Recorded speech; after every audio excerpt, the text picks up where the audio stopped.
What's up, mananap? And yes, nandito na naman tayo and maganda yung episode natin. Alam nyo kung bakit? Yes, meron naman tayong sapatos. So basically guys, medyo balik na naman tayo konti na sa sapatos kasi meron tayong parcel na dumating. This is the Puma. Kalimutan ko naman, but this is Scoot Zero, no, na klase, and basically I really love these shoes. So bumalik na siya. So hindi muna tayo perfume ngayon, shoes na naman tayo ngayon. Okay, so basically ito naman yung original talaga na content natin. So meron tayong shoes, meron tayong perfume. So I'm so excited with this. I-open na natin. Let's go! Yo! And as you all know guys, medyo it's been a while na nakapag-review tayo or nagbalik content tayo ng sapatos. Kasi as you all know guys, doon tayo sa perfume, di ba? So syempre it's been a while, mga 2 months na siguro or 3 months. So I'm so excited. Meron na naman tayong bagong shoes. And this is from Puma, no? So i-open na natin. Huwag na natin patagalin. Wow! Tingnan nyo naman guys. Woo! Ang ganda. Oh, very shiny pero parang may naka-emboss sa kanya. Tingnan nyo naman guys. Oh, look at that. Ay grabe, solid na solid to be fair.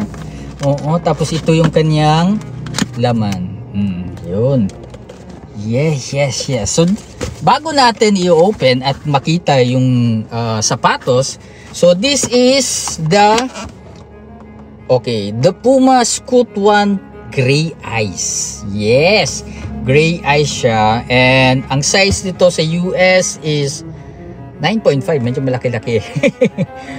Okay, pwede na rin kasi 9.5. Actually, 8.5 ako, then 9.5 pwede. Kasi kapag 8 na, medyo masikip na sa akin. And medyo, ano pa naman ako, medyo wide pa naman yung paa ko. So, kailangan mga 9.5 perfect na yan para sa akin. So this is the shoes. Ay nako. Wala pa. Ay ito na.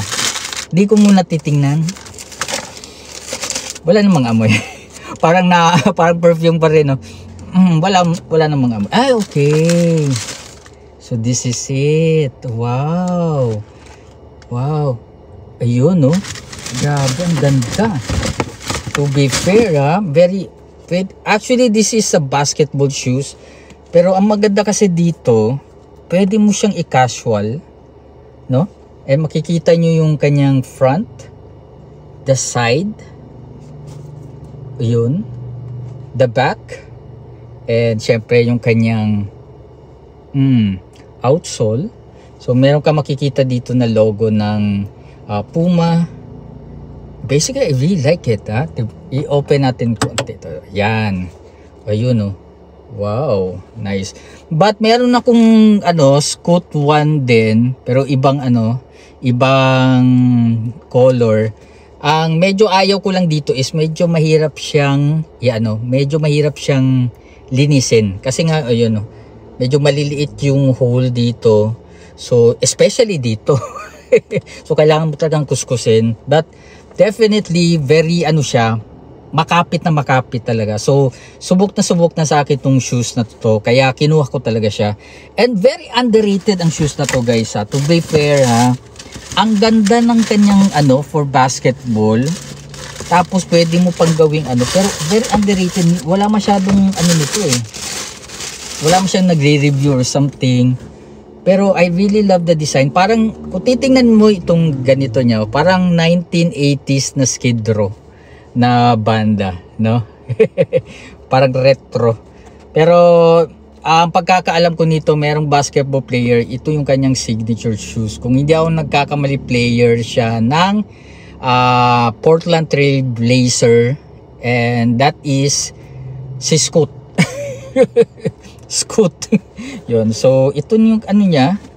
Okay yung niya, laces. I really like it. Yung design, ang maganda kasi dito sa ba tawag dito?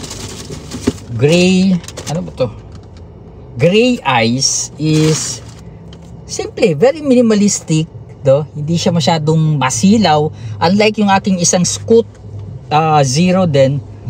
Pero yun kasi 2K version siya. Medyo ano talaga kapag nasa labas ka guys, medyo ay grabe, parang masakit sa mata para sa iba. Pero I really love that I really love that shoes. And ang maganda kasi dito is ito. Definitely this is what I love. Ang gandang linisan nito. Favorite kong linisan to. Pero yes, the same design. Okay? So ito yung kanyang ano guys. Yun. So definitely if you really want to have a nice quality na sapatos, gripper din siya, and pwede pang casual, I would recommend these shoes, no. Yun nga lang, medyo wag nyong sa mga halimbawa medyo rainy season, wag na kasi medyo mahirap talagang linisan. I tell you, kasi meron ako isang Scoot 2K, ay ang hirap linisan. So medyo kapag maganda siya pag basketball, for basketball purposes, dalhin nyo tapos doon nyo na susutin, or kung pupunta kayo sa mga mall o yon mga event, pwede ito. So I really love these shoes. Hindi ko lang masasabi sa ngayon is because medyo madilim na yung setup, hapon na kasi, and kararating lang nito, pero sigurado ako maganda to kapag medyo maliwanag. So yeah, this is Kokoy. I'm so happy with this guys. This is the Puma Scoot 1 Gray Ice. Yun. Salamat. Thank you.